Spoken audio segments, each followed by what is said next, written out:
Hello luxury watch lovers! In this channel I cover the background, fundamental design features, and things to consider before buying your watch. If you have a luxury watch that you'd like me to cover, let me know in the comments below. In today's video, we're going to cover the Oyster Perpetual Submariner. You'd be incorrect if you thought a Rolex innovation meant a revolution. However, the Submariner has been altered to the point that the sum of all the details has resulted in a new watch. The new Submariner has Rolex's unique chronology escapement, which is constructed of a nickel phosphorus alloy. It offers better functional reliability, high energy efficiency, and resistance to magnetic field impacts. Rolex is without a doubt the world's most well-known watchmaker, not to mention one of the most well-known companies in general. It's easy to assume that this is due to high marketing budgets and other intangible factors. And these factors surely do play a role, but discounting the company and its positive past would be a major disservice to the story. There was no need to make any changes to the overall design. The Submariner design has remained strong and modern over the years, despite the fact that it was first developed in 1953 and has seen very minor revisions. It doesn't appear to be old at all. The smooth, reflecting ceramic bezel, the gleaming black clock, and the flat, reflective sapphire crystal all contribute to this. They lend the Submariner an elegant quality that allows it to be worn with a suit as well as a t-shirt and jeans. Unfortunately, these aspects, particularly the flat, shiny crystal, detract from legibility, which is otherwise superb, thanks to the anti-glare coating on the inner surface of the crystal. The date can only be read from the front due to the magnifying Cyclops lens. However, because of the lens's great magnification, many far-sighted persons can see the date without their glasses. The Submariner dates back to a time when dive watches were primarily employed for professional purposes rather than recreational diving. As a result, the clear and uncomplicated Submariner dial has stayed untouched. The hour and minutes hands are adapted from the Rolex Deep Sea and are distinguishable from one another to avoid any mistake. The triangle, circle, and rectangle markings are intended to give alignment and better legibility while underwater or on dry land, as well as to prevent any accidental mistakes. Rolex Chromalite illuminating material coats the hands and markers, which flash vivid blue in the dark. The large dot at the end of the second hand is both a function check and a luminous dot. In addition, the same luminous material is used to fill the zero marking on the diving bezel, which helps with orienting when setting dive times. Let's take a look at some of its design features. The Oyster Perpetual Submariner has a case size of 40.8 millimeters and a thickness of 12 millimeters. We're also looking at a lug width of 21 millimeters. It has an in-house caliber 3235 automatic movement, which allows up to 70 hours of power reserve. And what definitely sets it apart is it has a water resistance of up to 300 meters. So if you're ready to dive right in, you can expect to pay about $9,550 for this watch. Here are things to consider before buying the Oyster Perpetual Submariner. Starting with number 1, the Oyster case and dial. The Submariner has a slender and elegant appearance due to its short height. It continues to provide divers with adequate water resistance. The trip-lock crown has 5 gaskets to keep moisture out, and the case and bracelet are made of Rolex's Oyster steel, a corrosion-resistant 904L stainless steel. The green Submariner has surpassed the Daytona and GMT Master II Pepsi as Rolex's most popular model. And this is not a manufactured scarcity. Rolex just cannot produce enough watches to satisfy all possible clients. And this is true not only for steel models, but also for steel and gold and all gold models. The new model has a black dial. Rolex has brought back a color combination that predated the Hulk and was called Kermit from 2003 to 2010. It included a black dial with a green aluminium bezel inlay. Another explanation is that these 2 green models in the Submariner line were already far more popular than their black counterparts. Rolex has also gone back to the previous, more elegant case shape seen with the Kermit. With the introduction of the ceramic bezel, the maxi casing with its broad lugs and big crown guard was debuted. The electric blue dial is very visible, with gold-rimmed bright hour markers and lumen-filled hands and dial, creating a striking contrast. Rolex's Mercedes hour hand may also be seen, which is difficult to miss even in the dark. Another notable Rolex feature is the Cyclops date magnifier. This watch has a lot of wrist presence, in addition to being very visible in low light circumstances.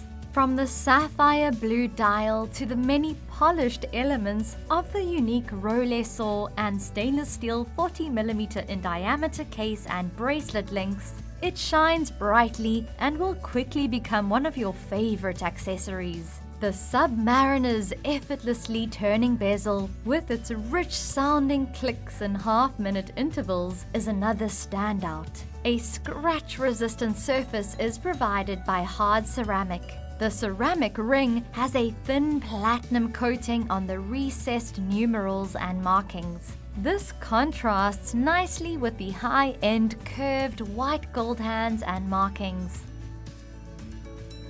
Moving on to number 2, a larger Oyster. Initially, the dimensions have been a source of some confusion. The new Rolex model specs show a larger case, but when the 2 models are placed side by side, the new watch almost looks smaller. In fact, the Oyster case has grown only minimally from 40.3mm to 40.8mm. Much smaller lugs, however, make it more streamlined than its predecessor. Except for the more delicate lugs, the differences are barely discernible without direct comparison, unless it's the Submariner LV, which, like our test watch, is a homage to the reference 126610 LV, which stands for Lunette Vert, in English, green bezel. The dial has seen very few modifications.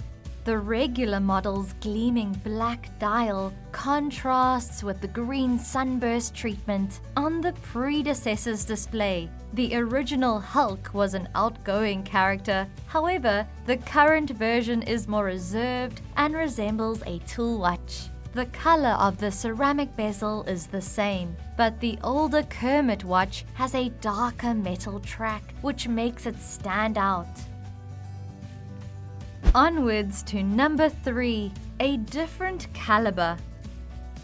The little crown on the dial between the words Swiss manufactured is also new, and it stands for the newer caliber 3235, as found on other Rolex models. Rolex changed more than 90% of the components in its 3135 caliber and was granted 14 patents in the process.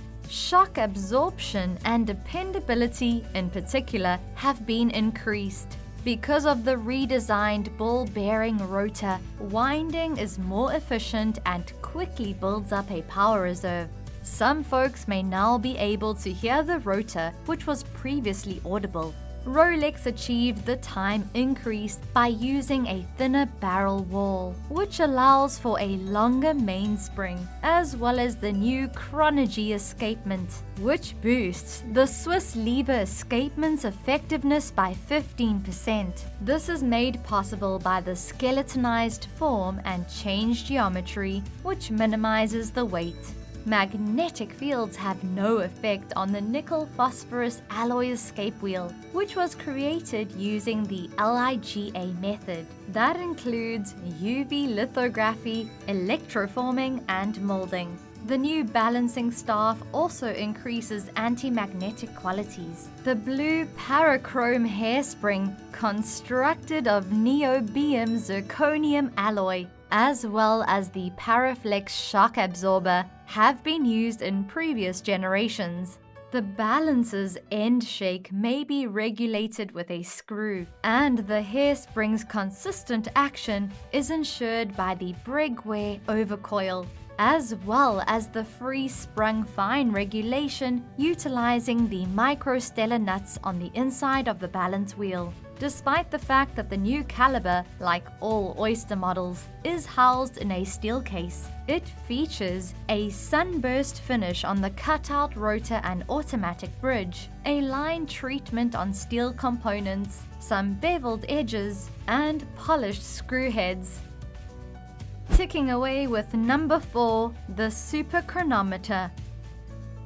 In 2015, Rolex established tight governing requirements with the purpose of revitalizing the phrase superlative chronometer, when Rolex models ran even more accurately than was required to receive a chronometer accreditation in the late 1950s. This label first appeared on the dial. Rolex watchmakers tuned the cased movement to even stricter values of between -2 and +2 seconds every day.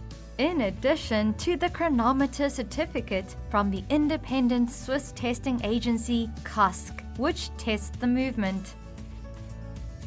And on to number 5, the bright luminous material. Another excellent aspect is legibility. The chroma light luminescent from Rolex shines brightly. Its cool blue tint is easy on the eyes and visible in low light. At 12 o'clock, a luminous triangle and bar-shaped markings at 6 and 9 o'clock give unambiguous direction. A luminous dot on the second hand serves as a function check, as does the 0 point on the bezel.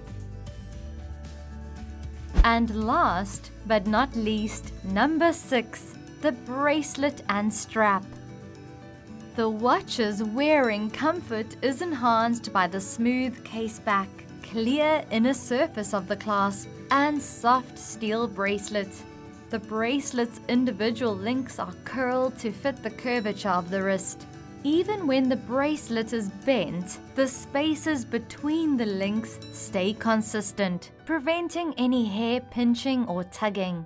The safety bar and easy-to-open lever beneath the bracelet prevent unintended opening. The clasp, crown, and bezel are all simple to operate. The level of craftsmanship and finishing on this watch, as well as the complete watch, is outstanding. The bracelet, clasp, and case have polished sides and brushed upper surfaces. Since 1953, the design of the Submariner has experienced relatively minor alterations, when only its predecessor exposes what can be improved upon. It speaks very highly for a watch.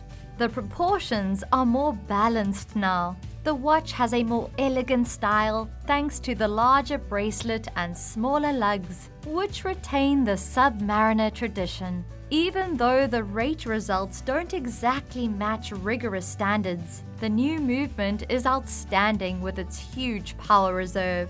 The watch's wearing comfort, readability, operation, and execution all meet the Rolex standard. Even the cost is reasonable. So the hype is well-founded. Rolex has created the finest Submariner in history. The only thing left is for you to be able to obtain one. And this wraps up my review of the Oyster Perpetual Submariner. Thank you for watching this video. Nothing helps my channel more than you watching until the very end. These videos take a long time to make, but are a labor of love. If you enjoyed this type of content, let me know in the comments below what other watches you think deserve their own video. And remember, time is your greatest asset.